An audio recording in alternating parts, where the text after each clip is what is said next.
ಕಲಬುರಗಿಯಲ್ಲಿ ಜಗದೀಶ್ ಶೆಟ್ಟರ್ ಹೇಳಿಕೆ. ಬಿಜೆಪಿಯಲ್ಲಿನ ಗೊಂದಲ ವರಿಷ್ಠರು ಬಗೆಹರಿಸಲಿದ್ದಾರೆ. ಬಿಜೆಪಿಯಲ್ಲಿ ಕೆಲವರು ವೈಯಕ್ತಿಕ ಹೇಳಿಕೆಗಳನ್ನು ನೀಡುತ್ತಿದ್ದಾರೆ. ಅವರ ಹೇಳಿಕೆಗಳ ಬಗ್ಗೆ ನಾನು ಪ್ರತಿಕ್ರಿಯಿಸುವುದಿಲ್ಲ ಎಂದು ಮಾಜಿ ಸಿಎಂ ಹಾಗೂ ಸಂಸದ ಜಗದೀಶ್ ಶೆಟ್ಟರ್ ಹೇಳಿದ್ದಾರೆ. ಬಿಜೆಪಿ ರಾಜ್ಯಾಧ್ಯಕ್ಷ ಸ್ಥಾನಕ್ಕೆ ಸ್ಪರ್ಧಿಸಲು ಸಿದ್ಧ ಎಂದು ಶಾಸಕ ಬಸನಗೌಡ ಪಾಟೀಲ್ ಯತ್ನಾಳ್ ಹೇಳಿಕೆಗೆ ಕಲಬುರಗಿ ನಗರದಲ್ಲಿ ಇಂದು ಪ್ರತಿಕ್ರಿಯಿಸಿರುವ ಅವರು, ರಾಜ್ಯ ಬಿಜೆಪಿಯ ಬೆಳವಣಿಗೆಗಳ ಬಗ್ಗೆ ವರಿಷ್ಠರಿಗೆ ಗಮನವಿದೆ ಮತ್ತು ಶೀಘ್ರದಲ್ಲೇ ಬಿಜೆಪಿ ಗೊಂದಲಕ್ಕೆ ತೆರೆ ಎಳೆಯುತ್ತಾರೆ ಎಂದು ಹೇಳಿದರು. Shivakumar B Biradar, SB times news channel, Kalaburagi. ವೈಯಕ್ತಿಕ ಹೇಳಿಕೆಗಳು ಕೊಡ್ತಾರ, ಆ ವೈಯಕ್ತಿಕ ಹೇಳಿಕೆಗಳಿಗೆ ನಾ ಏನೂ ರಿಯಾಕ್ಷನ್ ಕೊಡ್ತಲ್ಲ.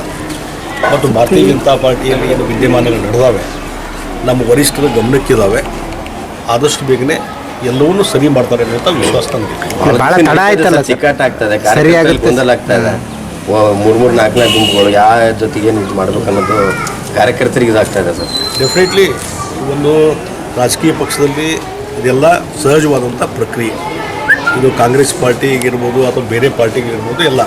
ಅದರಲ್ಲಿ ಭಾರತೀಯ ಜನತಾ ಪಾರ್ಟಿ ಇತ್ತೀಚಿನ ವರ್ಷಗಳಲ್ಲಿ ಭಾಳ ದೊಡ್ಡ ಪ್ರಮಾಣದಲ್ಲಿ ದೇಶದಲ್ಲಿ, ನಮ್ಮ ರಾಜ್ಯದಲ್ಲಿ ಬೆಳವಣಿಗೆ ಆಗಿದೆ. ಲಕ್ಷಾಂತರ ಕಾರ್ಯಕರ್ತರು ಇವತ್ತು ಭಾರತೀಯ ಜನತಾ ಪಾರ್ಟಿಯಲ್ಲಿ ಕೆಲಸ ಮಾಡ್ತಾ ಇದ್ದಾರೆ. ಆ ಹಿನ್ನೆಲೆಯಲ್ಲಿ ಒಂದು ರಾಜಕೀಯ ಪಕ್ಷದಲ್ಲಿ ಭಿನ್ನಾಭಿಪ್ರಾಯ ಮತ್ತೊಂದು ಇವೆಲ್ಲ ಸಹಜವಾದಂಥದ್ದು. ಆದರೆ ಅದಕ್ಕೆಲ್ಲವೂ ಇತಿಶ್ರೀ ಆಡುವಂಥ ಕೆಲಸ ನಮ್ಮ ವರಿಷ್ಠರು ಮಾಡ್ತಾರೆ. ಈಗ ಮೋದಿ, ಅಮಿತ್ ಶಾ ಅವರು ಎಷ್ಟೇ ಕುಂಭಮೇಳ ಸ್ನಾನ ಹೋಗೋದು ನರಕಕ್ಕೆ ಅನ್ನುವಂಥ ಹೇಳಿಕೆ ಖರ್ಗೆ ಮಲ್ಲಿಕಾರ್ಜುನ್ ಖರ್ಗೆ ಅವರು ಏನು ಹೇಳಿಕೆ ಕೊಟ್ಟಿದ್ದಾರಲ್ಲ, ಅದು ಅವ್ರ ಸಂಸ್ಕೃತಿಯನ್ನು ತೋರಿಸ್ತದೆ. ಇವತ್ತು ಭಾರತ ದೇಶ ಅಂದರೆ ಹಿಂದೂ ರಾಷ್ಟ್ರ. ಭಾರತ ಇಡೀ ಜಗತ್ತಿನಲ್ಲಿ ಇವತ್ತು ಹಿಂದೂಗಳಿಗೆ ಇರುವಂಥ ರಾಷ್ಟ್ರ ಯಾವುದಾದ್ರೂ ಇದ್ದರೆ ಅದು ಕೇವಲ ಭಾರತ ದೇಶ ಮಾತ್ರ.